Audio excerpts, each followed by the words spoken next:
Ang pelikulang ito ay tungkol sa isang lovebird na nagkahiwalay noong sila ay mga first year high school pa lamang. Pagkalipas ng maraming taon, magkaiba sila ng buhay kung saan ang babae ay namumuhay bilang mayaman at tanyag, habang ang lalaki ay namumuhay sa kahirapan. Nagkita silang muli ngunit hindi nila nakilala ang isa't isa.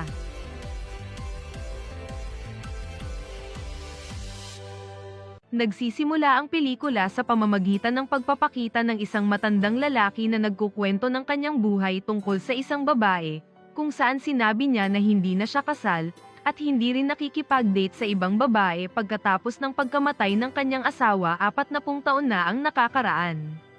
Lumipat ang eksena sa pagpapakita ng isang flashback ng ang isang magandang babae na nagngangalang Rie ay naglalakad sa park at nakita ang isang lalaki na nagbebenta ng ilang mga painting doon.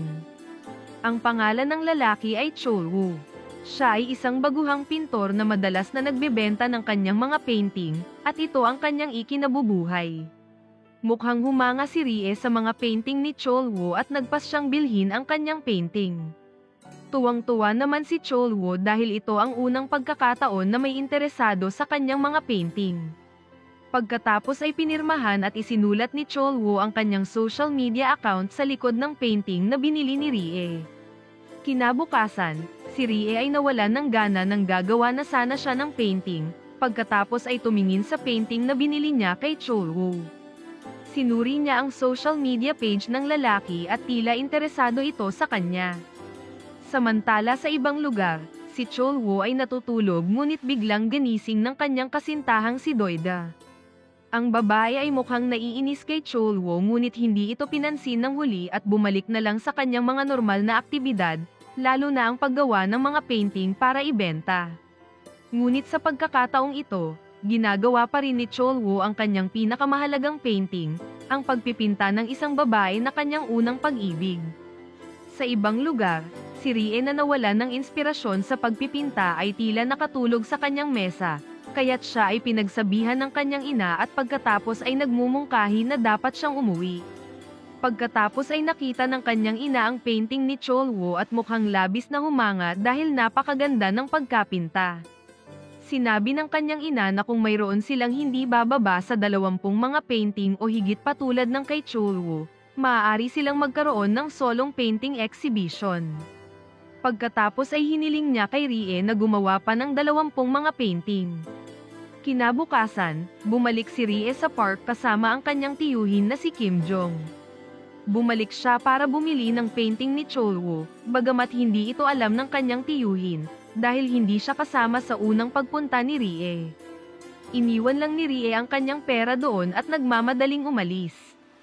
Sa pag-uwi, sinabi ni Rie sa kanyang tiyuhin na siya ay may malubhang sakit noong siya ay teenager at kailangan niyang sumailalim sa operasyon.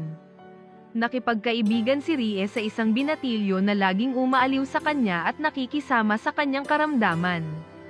Matapos gumaling, hanggang ngayon ay isinasabuhay ni Rie ang kanyang buhay sa pagsusumikap upang makamit ang tagumpay, ngunit naaalala pa rin niya ang binata at umaasa na makita niya muli ito balang araw. Samantala, sa gabi, si Chol-woo ay mukhang matutulog sa isang kahon dahil patuloy siyang sinisingil ng kanyang landlady hanggang siya ay pinalayas. Sinubukan niyang tawagan si Doida, ngunit hindi nito sinagot ang telepono. Sa ibang lugar, sinubukan ni Rie na bumalik sa pagpipinta ngunit muli ay wala siyang inspirasyon para magpatuloy. Si Rie na na-stress ay tumingin sa social media ni Chol-woo at nakakita ng komentong isinulat ng lalaki na nagsasabing kailangan niya ng maraming pera. Isang ideya ang pumasok sa isipan ni Rie at ito ay gamitin ang talento ni Chol-woo. Isang gabi, tumambay si Chol-woo at ang kanyang kasintahan kasama ang mga kaibigan sa isang bar. Nalasing si Chol-woo, at dahil lasing siya ay sinamantala ni Doida ang pagkakataon na akitin ng isa sa mga kaibigan ni Chol-woo. Hindi nagtagal ay lumabas na silang dalawa sa bar. Pagkatapos ay umalis si Chol-woo sa bar at balak niyang bumalik sa lokasyon ng kanyang karton. Dahil sa sobrang kalasingan, tuluyan na siyang bumagsak at nawalan ng malay. Kinabukasan, nagising si Chol-woo at laking gulat niya nang makitang nasa harapan niya si Rie. Tila nasa bahay ni Rie si Chol-woo. Nag-aalok ang dalaga kay Cholwo ng $1,000,000 upang magpinta ng 20 mga painting, kung saan ang painting ay kasama ng pangalan ni Rie bilang pintor. Noong una ay tumanggi si Cholwo, ngunit napilitan siyang tanggapin ang alok ni Rie dahil kailangan niya ng pera. Kinabukasan, late na nagising si Cholwo at pinagalitan siya ng tiyuhin ni Rie. Kinaladkad siya para mag-almusal kasama si Rie. Noong gabing iyon, sinubukan ni Cholwo na tumakas sa bahay ni Rie ngunit nahuli din siya ni Kim Jong. Sa ibang lugar, pinuntahan ni Doida ang kaibigan ni Cholwo na nakadate niya ilang araw ang nakalipas at muling nanligaw. Ngunit tila hindi pinansin ng lalaki si Doida at sinabing ilang araw na ang nakalipas ay lasing ito at aksidente ang nangyari sa kanila. Pagkatapos ay sinabi ng lalaki kay Doida na si Cholwo ay isang mabuting tao at pinayuhan siya na huwag ipagkanulo si Cholwo. Samantala sa ibang lugar, mukhang bigo pa rin si Rie dahil hindi niya natapos ang kanyang painting. Napaiyak siya at nag-iisip ng kung ano-ano. Lumapit siya kay Cholwo na nakatapos ng painting sa isang malaking canvas.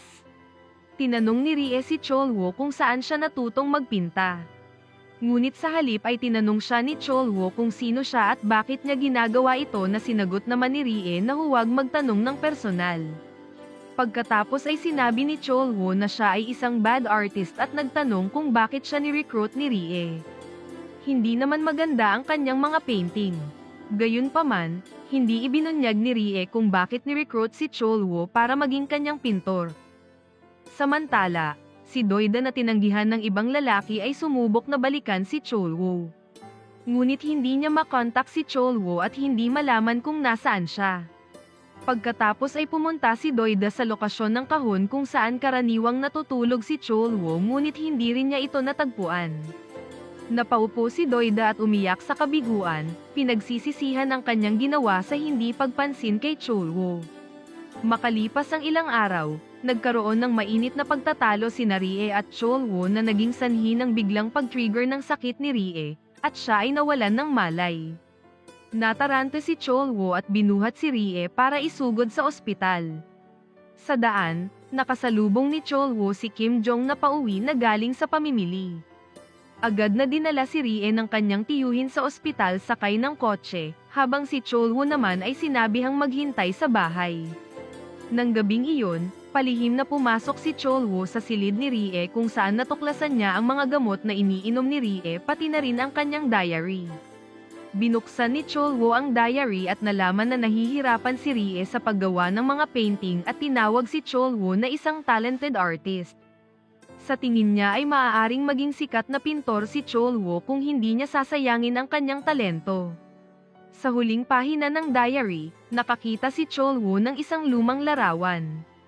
Walang iba kundi isang larawan ni Cholwo bilang isang teenager kasama si Rie.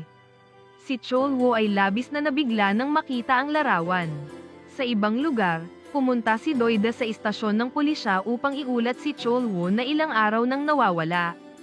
Pagkatapos gumaling at makauwi si Rie, mukhang masaya at nasisiyahan siya nang makagawa si Cholwo ng napakagandang mga painting at magaan ang loob na handa na si Cholwo na magpinta para sa kanya muli. Ipinakita sa flashback sina Cholwo at si Rie na unang nagkita habang nasa ospital. Naging mas malapit ang kanilang relasyon at nagpasya silang mag-date. Isang araw, magkasama silang naglalaro sa ilog. Pagkatapos ay biglang na-trigger ang sakit ni Rie at Cholwo at kinailangan nilang isugod sa ospital. Sinabi ng isang doktor sa ina ni Rie na maaaring hindi na siya mabuhay kung sasailalim siya sa pangalawang operasyon. Ngunit hinihimok ng ina ni Rie ang doktor na gawin ang lahat para mailigtas ang kanyang anak. Balik sa kasalukuyan, biglang nagbago ang ugali ni Cholwo. Mukhang napaka-friendly niya ngayon kay Rie at Kim Jong.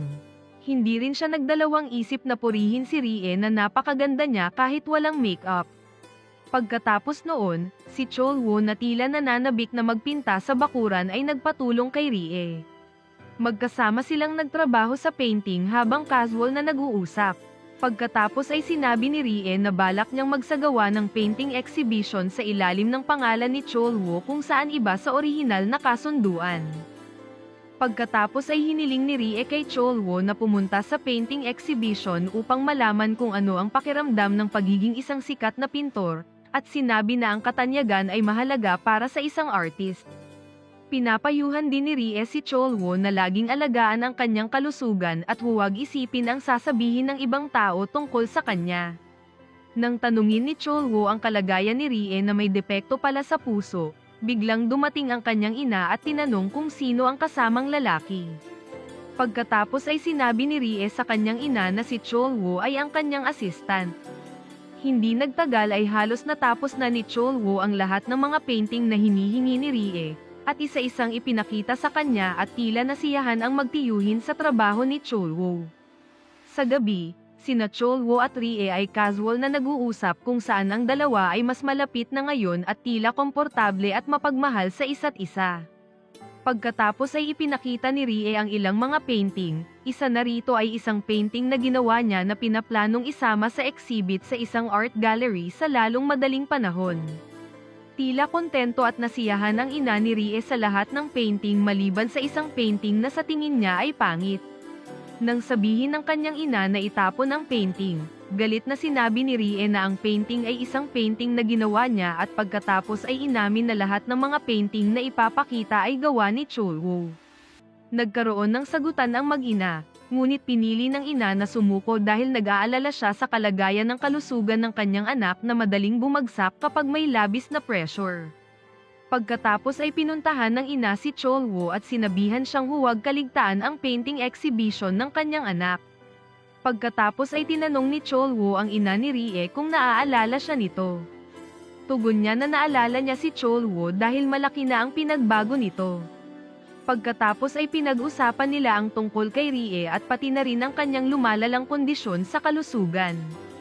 Gayunpaman, pareho silang sumang-ayon na itago ang sikreto kay Rie at sasabihin na lamang sa kanya pagkatapos ng painting exhibit. Nang lumabas sina Cholwo at Rie upang bumili ng kagamitan sa pagpipinta, maraming pulis ang dumating sa bahay ni Rie at tinanong nila si Kim Jong kung nasaan si Cholwo. Ang pagdating ng mga pulis ay sinamahan din ni Doida at isa sa mga kaibigan ni Cholwo. Sa wakas ay nakita nila si Cholwo na kakauwi lang kasama si Rie. Nang makita ang presensya ni Doida, kinaladkad ito ni Cholwo at hiniling na umalis kaagad dahil ayaw na nitong magkaroon ng anumang bagay sa kanya.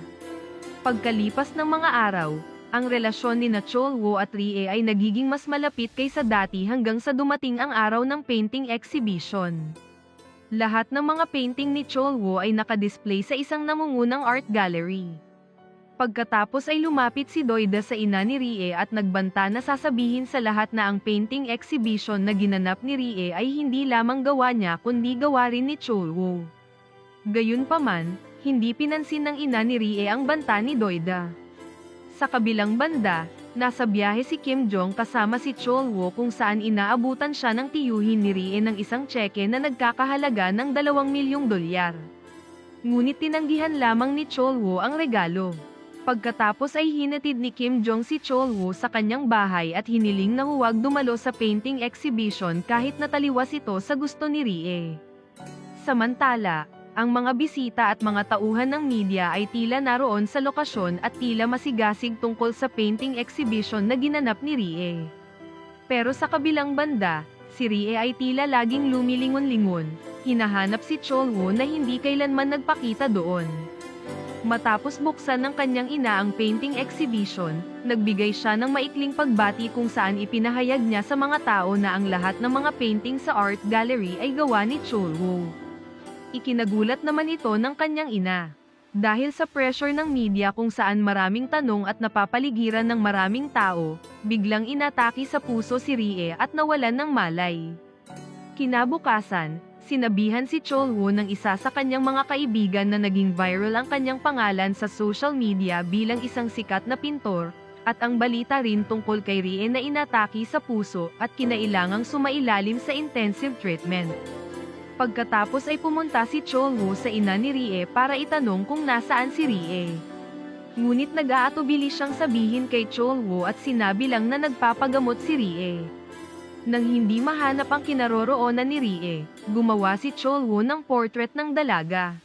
Dinisplay niya ito sa art gallery at pagkatapos ay ibinalita sa social media. Kalaunan, dumating si Rie sa art gallery at nagulat siya nang makita ang mukha niya na ipininta ni Cholwoo. Batid ni Cholwoo na pupunta si Rie para tingnan ang painting kaya inabangan niya ito doon. Ipinahayag niya ang kanyang pagmamahal kay Rie at nag-propose sa dalaga. Agad silang ikinasal at mukhang napakasaya. Sa umaga, si Rie ay umiiyak sa pagkabigo at sinabi sa kanyang asawa na gusto niyang mabuhay hanggat maaari. Sa paglipas ng panahon, sa wakas ay nagtagumpay si Cholwoo na maging isang sikat at mayamang pintor. Salamat sa lahat ng suporta ni Rie sa buong tagumpay na kanyang nakamit. Gayunpaman, sa kabilang banda, lumalala ang kondisyon ng kalusugan ni Rie. Sinabi ni Rie sa kanyang asawa na gusto niyang makalanghap ng sariwang hangin sa bulubunduking lugar balang araw. Pinagbawalan siya ni Kim Jong dahil nag-aalala ang tiyuhin sa paglala ng kondisyon ng kalusugan nito, ngunit sa wakas ay pumayag din siya pagkatapos marinig ang kahilingan ni Rie. Pagkatapos ay pinagmamasdan niya si Rie na paalis papuntang bundok na buhat ni Cholwoo sa likuran.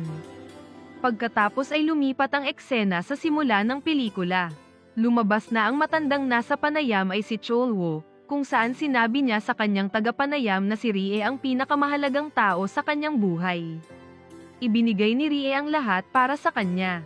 Sinabi ni Cholwoo na ngayon ay nabubuhay siya para sa kanilang dalawa. Ang eksena ay lumipat sa nakaraan pagkatapos mismo ng araw ng libing ni Rie. Noong araw na iyon, binuksan ni Cholwoo ang sketchbook ng kanyang yumaong asawa at napagtanto niyang matagal na pala siyang nakilala ni Rie na siya si Sunwoo, at palihim na gumuhit ng sketch ng kanyang mukha mula sa malayo. Sinasadya pala ni Rie na lapitan siya, umaasang muling magkaisa ang kanilang pagmamahalan. Ano ang masasabi mo sa pelikulang ito? Mag-comment lang po sa ibaba, at kung nagustuhan mo ang video, mag-like at mag-subscribe para ma-notify kayo sa susunod nating upload. Maraming salamat!